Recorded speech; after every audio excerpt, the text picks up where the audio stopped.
नमस्कार दोस्तों, स्वागत है आपके अपने यूट्यूब चैनल वीके सर मस्ती में।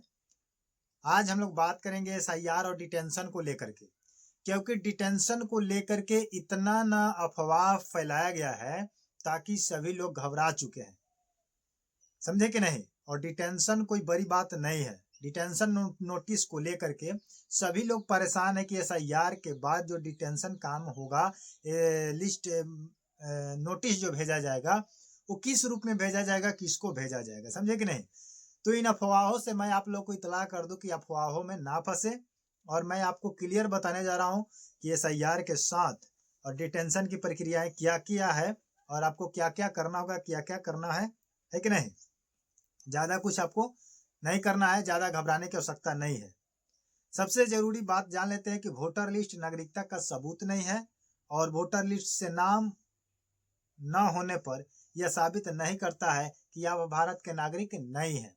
क्योंकि जो भी इसका नोटिस है मैं आपको लगा दूंगा स्क्रीनशॉट पर, आप लोग आराम से देख सकते हैं। ठीक है, वोटर लिस्ट से अगर नाम कई कारणों से कट जाते हैं, किसी एक कारण से नहीं कटता है, बहुत सारे ऐसे छोटे छोटे कारण होते हैं, छोटे बड़े, जिनके चलते आपका नाम कट जाता है। तो ये पूरी डिटेंशन जो बातें आपको मतलब असमंजस में डाली है, इन सभी पर हम लोग बात करेंगे, विचार करेंगे।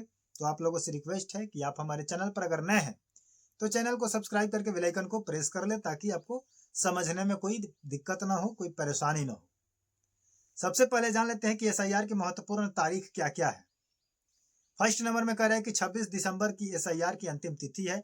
26 दिसंबर तक आप एसआईआर की फॉर्म भर सकते हैं। ये यूपी का है, ठीक है, क्योंकि सबसे ज्यादा समय यूपी में दिया गया है और कहीं नहीं दिया गया। सेकंड नंबर में कह रहे हैं कि 31 दिसंबर को ड्राफ्ट मतदाता सूची का प्रकाशन किया जाएगा, ठीक है।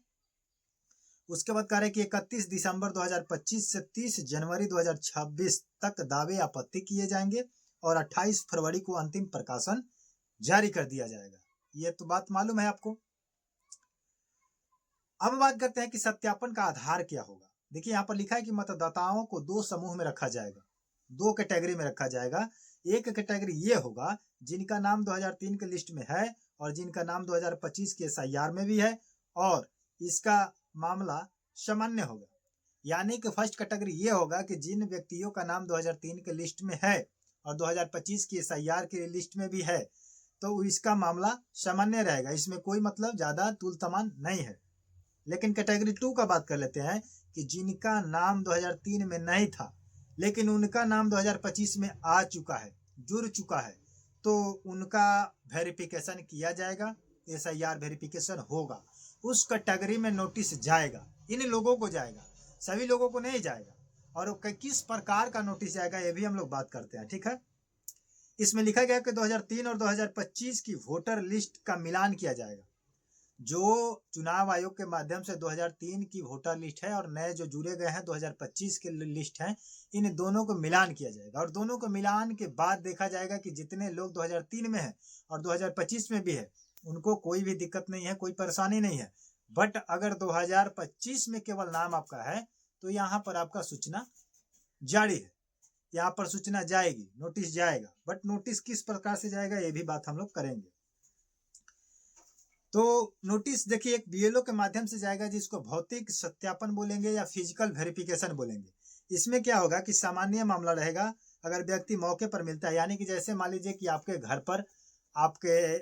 पर बीएलओ जाता है और आप उस वक्त सामान्य रूप से वहां मौजूद हैं, तो आपसे पूछताछ की जाएगी। पूछताछ में ये होगा कि आप कहाँ रहते हैं, आपका घर क्या है, आप कहाँ पहले वोट डालते थे, है कि नहीं, आपके माता पिता का क्या नाम है, यही सब आपकी जांच की जाएगी, मौखिक जांच हो जाएगा। और एक हो जाएगा संदिग्ध मामला ये हो जाएगा कि अगर ये लोग आपके घर पर गए, एक बार गए, दो बार गए, तीन बार गए और आप उस जगह पर नहीं मिले, और अगर मान लीजिए कि एक बार मिल भी गए और आप जो पता बताए और आपके कागजातों की पता दोनों मैच नहीं कर रहे हैं, तो इसमें संदिग्ध मामला माना जाएगा कि ये फर्जी है, झोलझाल है, तो इस पर आपका नोटिस जाएगा।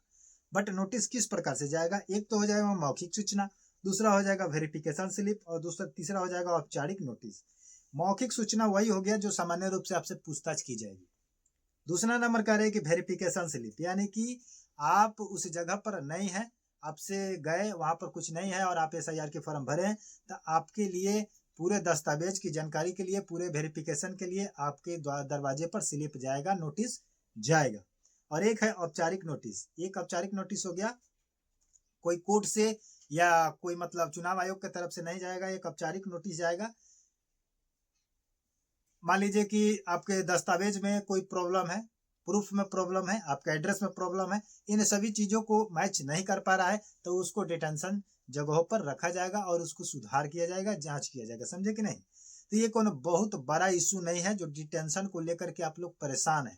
बहुत सारे लोग वीडियो बना रहे हैं डिटेंशन को लेकर के कि डिटेंशन के माध्यम से अगर ये नहीं कीजिएगा तो घर घर पुलिस जाएगी, जेल हो जाएगा, है इतने 2 महीने की जेल होगी तो 3 महीने की जेल होगा। बहुत सारे लोग यूट्यूब के माध्यम से बता रहे हैं। तो ये ऐसा कुछ बात नहीं है। आपकी ना कोई जेल होगी, ना कोई गिरफ्तारी होगी, ना कोई अरेस्ट वारंट आएगा, कुछ नहीं होगा। आपको कहीं डिटेंशन में भी नहीं रखा जाएगा, इसके लिए आप टेंशन ना लें। सिर्फ आपको यही होगा कि भौतिक स्पष्ट रूप से क्या होगा, वेरिफिकेशन किया जाएगा, मौखिक होगा और कागजाती होगा। तो इस चीज पर आप लोग थोड़ा सा ध्यान दीजिएगा, कुछ ज्यादा इशू नहीं है। और नोटिस आप लोग के सामने लगा हुआ है, देख सकते हैं। मिलते हैं नए वीडियो के साथ, नए अपडेट के साथ। तब तक के लिए जय हिंद। जानकारी अच्छी लगी हो तो आप लोग हमारे चैनल को सब्सक्राइब करके बेल आइकन को प्रेस कर लें, ताकि प्रत्येक दिन का नोटिस आप तक पहुंच जाए। धन्यवाद।